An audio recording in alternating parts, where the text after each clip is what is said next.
Vitale, American Retirement Advisors, the Gradient Investments weekly talking points for the week ending May 19th, 2023. Let's get into stocks. Equities were positive across the major global indices last week, with the S&P 500 going up 1.71%. The Russell 2000 was up almost 2%, and the NASDAQ gained 3.08%. Now, overseas, the developed markets, which is the EFA, was up 0.38%, while the emerging markets was up 0.52%. In the U.S., the best performing sectors were technology and communication services, while utilities and real estate investment trusts were the laggards. Now, by style, the growth stocks once again outperformed value. We saw value winning last year. It started to win a little bit this year, but we've been seeing growth really coming on. So let's talk about fixed income. Interest rates rose and bond values declined, with the benchmark 10-year Treasury rising 24 basis points to end up at 3.70%. And then the President and Speaker of the House are still in negotiations, talking about raising the debt ceiling, as the U.S. Treasurer has set June 1st as the deadline. So we'll see what's going on with that. There's a lot of negotiations going back and forth. The spending is way out of control, so hopefully they can cut that spending, because it's killing us otherwise. Let's get into commodities. The price of gas is down $1.07 since last week, with the average cost of gas was is down total of $1.07. The average price last week was $3.50 a gallon, and the Energy Administration forecast a 20% decrease in prices from April through September. So we'll see where that's going to go, but that's kind of what they're saying. Economic data, housing starts rebounded 2.2% in April versus March.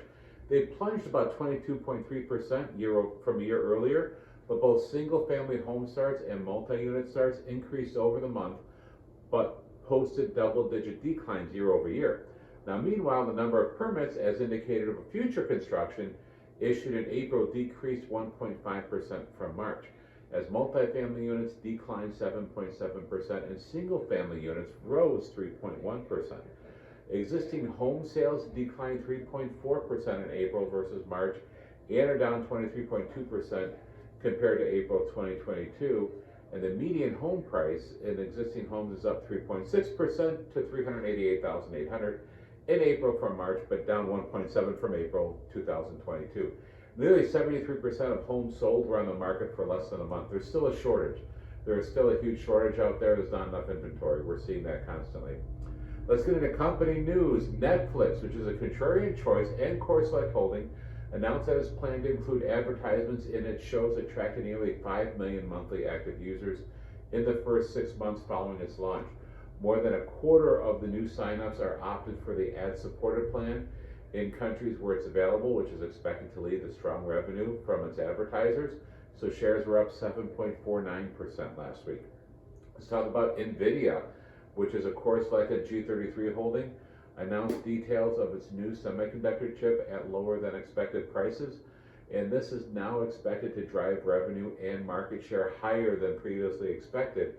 Additionally, management announced plans to develop enterprise-grade artificial intelligence capabilities that can transform businesses' processes with more intelligent capabilities. Shares were up 10.32% for the week. We've been talking a lot about NVIDIA over the last few months. They've been doing very, very well.